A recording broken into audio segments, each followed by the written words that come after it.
A gente colocou também se ela é uma doença só de corpos XX. Ah, boa. Então, você lembra disso, amiga, do ducto de Miller e de Wolff? Mais ou menos. Tá, porque eu não lembro de ter estudado isso, Aham. de escola, assim. Não, se eu lembro alguma coisa já é da faculdade, não é de escola, não. Então, a gente tem que vai formar o sistema reprodutor masculino ou feminino, né? Então, vai formar ou a pepeca com útero e ovários, ou vai formar a próstata com pênis e o saco escrotal e etc, né? Então, o que vai formar pepeca, útero e ovário é o ducto de Miller. E o que vai formar, a gente falando como se fosse criança, né? Pepeca. Vagina, vulva. Vagina. Quase falei um palavrão, mas eu pensei, o YouTube pode me gongar.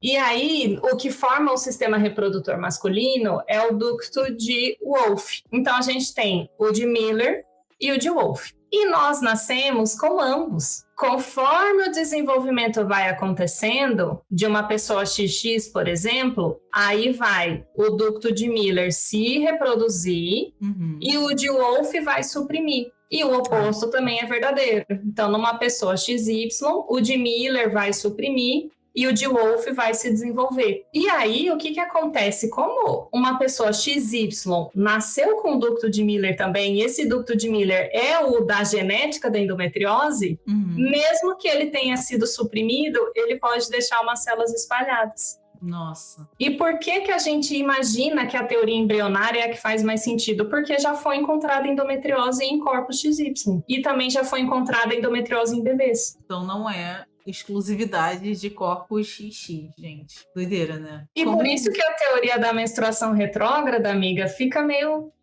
fora de sentido, assim. Sim, não responde, né, esses casos, não explica.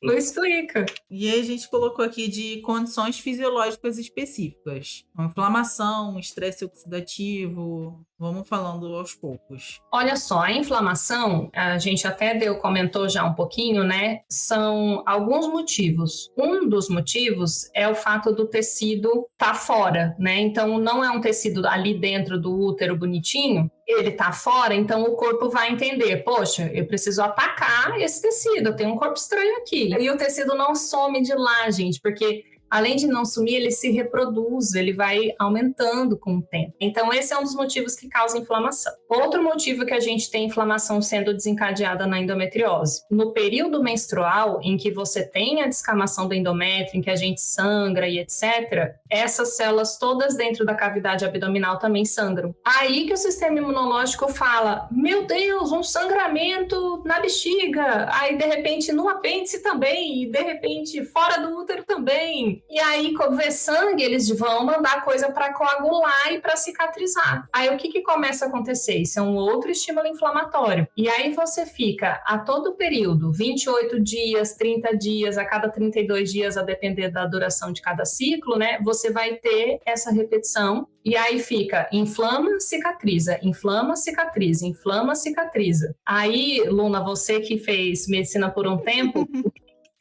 O que acontece quando a gente tem cicatrização? Que tipo de tecido que se forma? Fibrose. Tecido fibrótico. Aí já não, o negócio não funciona direito. Tecido fibrótico. E aí a gente começa a ficar, que é o que chama-se de pelve congelada. Então, existe tanta inflamação e tanta fibrose que fica tudo meio travado, os tecidos lá dentro. E isso gera dor também. Nossa. Isso também gera dor. Então, não só a lesão da doença gera dor, sabe? E a dor é uma resposta do processo inflamatório, né? E aí, o que acontece? Você falou do estresse oxidativo, né? Isso. O estresse oxidativo, eu acho que é uma palavra que talvez a gente escuta, mas não sabe exatamente o que é, né? Talvez radicais livres... Talvez você já tenha ouvido falar, né? Que a gente tem no corpo um sistema em que a gente oxida e combate essa oxidação. Então, a gente tem os mecanismos antioxidantes e oxidativos. A respiração mesmo, quando a gente inala o oxigênio, a gente oxida. Aí você bota para fora o gás carbônico. Então, a gente está sempre controlando, né? A gente tem um sistema oxidante, antioxidante que fica se balanceando. Na endometriose, por conta dessa inflamação recorrente e do tecido que a gente precisa cicatrizar e reparar e etc., nós, portadoras, acabamos por precisar de mais nutrientes antioxidantes do que outras pessoas que não têm a doença. E daí começa a sair a coisa da alimentação anti-inflamatória, sabe? Sim. Eu queria fazer um adendo, porque eu acho que as pessoas têm uma ideia muito errada da inflamação, né? Se fala como se a inflamação fosse uma coisa horrorosa que acontece com a gente. Que, gente, deixa a gente contar uma coisa pra vocês. Se a gente não tivesse inflamação no nosso corpo, as coisas não iam funcionar. Inflamação é muito benéfico. Se você faz um corte na sua pele e você não tivesse o processo inflamatório, ele nunca ia cicatrizar. Então, assim, a inflamação, ela é benéfica. Ela é importante para o nosso corpo. O problema é quando essa inflamação vira algo crônico ou exacerbado. Então, você tem inflamação demais, mais do que deveria, mais do que o normal. Então, assim, se a gente não tiver inflamação, gente, a gente também não funciona. Ia dar merda, a gente ia morrer por qualquer coisa, sabe? Então, inflamação é algo imprescindível para nossa sobrevivência. O problema é esses casos de inflamação crônica, e aí é isso que a gente vê, tanto na obesidade quanto em outras doenças crônicas que tem essa inflamação constante. Aí sim vai liberar citocinas inflamatórias que vão gerar outros inúmeros problemas. Mas não achem que inflamação é sempre ruim, porque não é. Esse é meu ponto.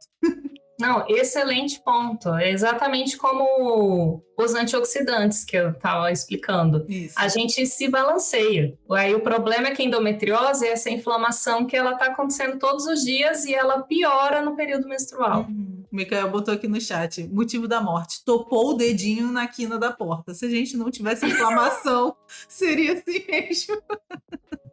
Deixa eu ver algumas perguntas que a galera botou aqui no chat. A Kelly colocou, pensando em bebês e crianças, já apresentariam esses sintomas? Então, não. Eles descobrem, ou pelo menos a literatura que eu vi, eles acabam descobrindo em bebês que não resistiram à vida, assim. Entendi. Aí, fazendo análise, eles veem que tinha tecido de endometriose lá dentro. Mas dificilmente teriam sintomas, por quê? Os sintomas da endometriose, eles começam a aparecer sempre depois da primeira menstruação. Entendi. Então, crianças não teriam.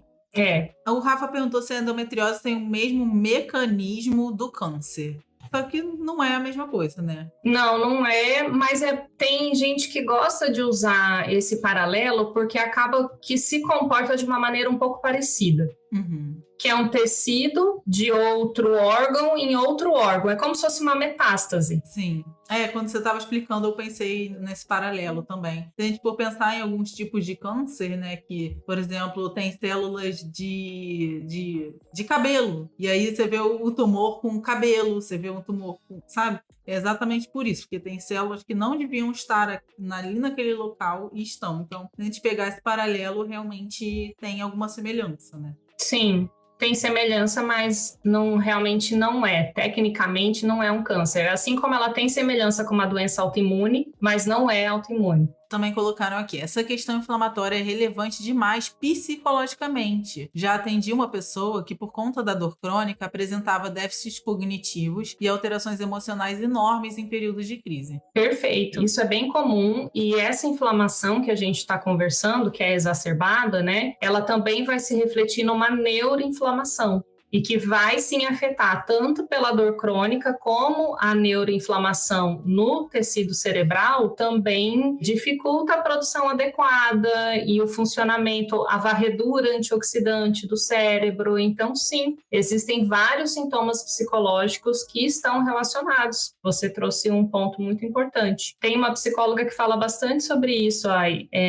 Isa, é Isaiane Risco o nome dela. Ela tá lá no Instagram como Endopsi e ela é psicóloga, então ela fala muito dos efeitos psicológicos, assim, da endometriose. Não, e tem os efeitos que também, por exemplo, uma pessoa que, como você, que demorou 16 anos para ser diagnosticada, os efeitos psicológicos de você ir 1 milhão de vezes no médico e não ser acreditada, acharem que você tem outra coisa, ou então quando você estava com fadiga e aí fala, você não tá tão cansado assim, vai trabalhar, vai fazer as coisas. Esses Uhum. são danos que a gente não percebe também, né? E que são consequência desse estado de doença crônica, né? E que não repara, você escuta isso ao longo da vida e fica por isso, né? A gente costuma chamar de gaslighting médico muitas vezes. Você vai no médico, fala e eles não acreditam em você, cara. E vamos fazer o paralelo aqui também, de que a maioria da classe médica é o quê, gente? Vamos lá. Homem, cis, branco, de meia idade, muitas vezes, né, de família rica, de elite, porque quem tem acesso à faculdade de medicina. Isso também reflete nos estudos, né? Por que não tem tantos estudos sobre endometriose? Porque é interesse de homens brancos estudarem endometriose. Sabe? Não é de interesse deles. E assim, na ciência, no geral, os corpos femininos começaram a ser estudados muito depois dos corpos femininos. Gente, quantos livros de anatomia vocês conhecem com... Assim, aqui agora tem a parte do corpo feminino e o corpo masculino, mas de antigamente só se estudavam corpos masculinos. Corpos femininos não eram estudados. Assim como corpos negros. Agora a gente tem pessoas trans, que também falta estudo pra caramba. Então... Sim. A ciência está a uso de certo grupo social que não somos nós.